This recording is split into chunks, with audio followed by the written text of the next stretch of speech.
Em nome do Pai, do Filho e do Espírito Santo. Amém. Evangelho de São Mateus, capítulo 11, versículos de 25 a 30. Jesus pôs-se a dizer: Eu te louvo, ó Pai, Senhor do céu e da terra, porque escondeste estas coisas aos sábios e entendidos, e as revelastes aos pequeninos. Sim, Pai, porque assim foi do teu agrado. Tudo me foi entregue por meu Pai, e ninguém conhece o Filho senão o Pai, e ninguém conhece o Pai senão o Filho, e aquele a quem o Filho o quiser revelar. Vinde a mim, todos vós que estáis cansados e fatigados sob o peso dos vossos fardos, e eu vos darei descanso. Tomai sobre vós o meu jugo e aprendei de mim, porque sou manso e humilde de coração. E vós encontrareis descanso, pois o meu jugo é suave e o meu fardo é leve. São palavras da salvação, meu irmão. Veja, meu irmão, no começo, Jesus faz um louvor a Deus, louvando a Deus, porque nosso Deus não se revela aos sábios e entendidos, mas se revela aos pequeninos. Em outro texto, a gente percebe que esse reino de Deus é escondido. É preciso a gente ser humilde para compreender as questões do reino. Quanto mais simples nós somos, mais iremos compreender a palavra de Deus e as coisas do reino. Porque Deus se revela aos pequenos. No Evangelho de Mateus, capítulo 13, versículo 44, onde fala sobre o tesouro, esse tesouro que é o reino de Deus, o evangelista nos diz assim: o reino dos céus é também semelhante a um tesouro escondido num campo. Um homem o encontra, mas o esconde de novo. E cheio de alegria vai, vende tudo o que tem para comprar aquele campo. O reino de Deus não é ostensivo, não aparece assim para aqueles que se orgulham, para aqueles que acham que apenas com a razão, apenas com o conhecimento, apenas isso basta para conhecer, para que Deus se revele a ele. É preciso, meus irmãos, também mexer com o coração, ter um coração simples, um coração humilde, para que a revelação de Deus aconteça.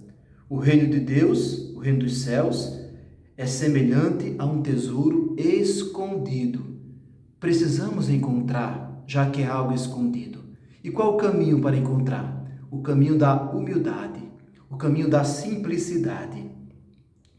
E quando esse homem encontra esse tesouro, ele vai e vende tudo que tem, fica muito feliz e investe tudo na compra desse tesouro.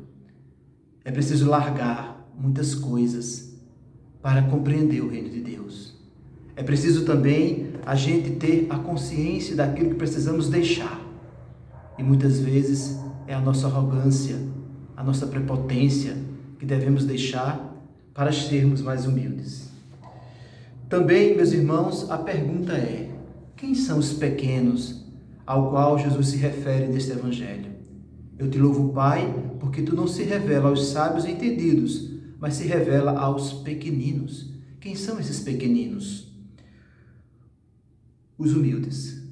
Os pequeninos são aqueles que são humildes, aqueles que praticam a virtude da humildade, uma virtude que agrada muito a Deus. Pois assim, ele diz no Evangelho ainda, não é? Sim, Pai, porque assim foi do teu agrado. É do agrado de Deus que sejamos pequenos, que sejamos humildes. Isso alegra muito o coração do Senhor. A Maria, no Magnífica, quando ela louva a Deus, ao saber que iria ser a mãe do Salvador, e Maria é um grande modelo de humildade, ela diz: olhou para a sua pobre serva. Olhou para a sua pobre serva.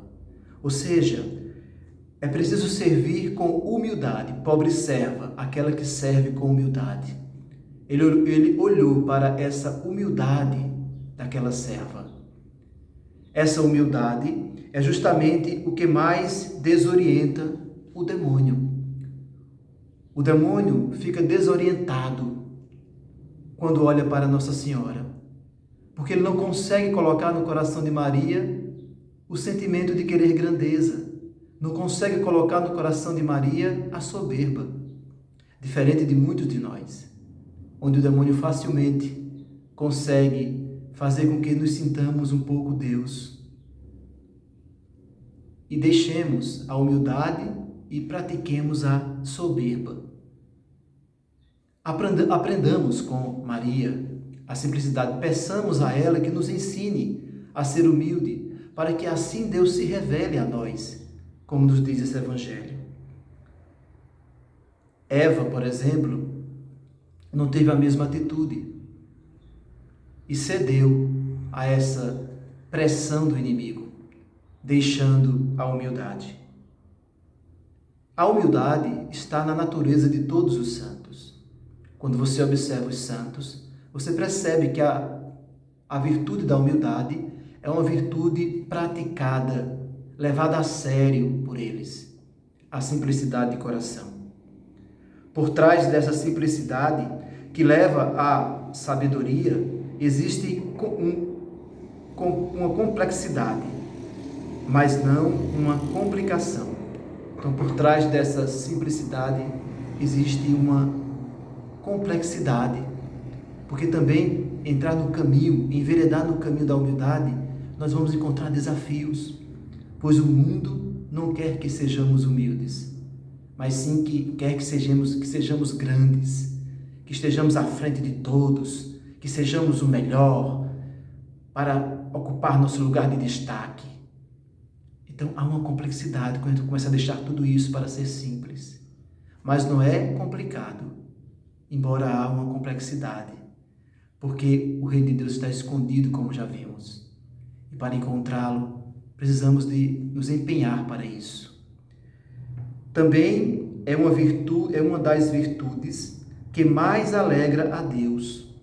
Os humildes, meu irmão, alegram o coração de Jesus. A gente alegra muito o coração de Jesus quando nos esforçamos para preservar em nós a virtude da humildade. João Batista também é um exemplo de humildade, assim como Nossa Senhora. João Batista diz lá em João 3,30: importa que ele cresça e que eu diminua. O que importa é isso. Na tua missão, na tua evangelização, na tua pregação. O que importa é que Cristo cresça e você diminua. É necessário que isso aconteça. É necessário que ele cresça e você diminua. É preciso, como dizem outras citações bíblicas, eu estou usando a Bíblia Ave Maria, é preciso que ele cresça e você diminua. Isso é o que importa para Deus. Nós não devemos aparecer. Seja pequeno, viva a sua pequenez. Veja, tem uma história de um pregador experiente, que ele diz assim, que um dia um rapaz, começando a sua caminhada, mas tinha muito orgulho, era muito orgulhoso, ele queria se encher de aplausos e foi pregar. Mas no dia que foi pregar, subiu lá no púlpito e ficou muito nervoso. E se embaralhou todo, não disse coisa com coisa. E quando desceu e sentou-se ao lado do pregador experiente, ele disse assim: se você tivesse subido como você desceu lá no púlpito, você teria feito uma boa pregação. Ele desceu humilde, mas tinha subido cheio de orgulho. Daqui a pouco nós iremos continuar essa reflexão desse evangelho que nos ensina os caminhos da humildade.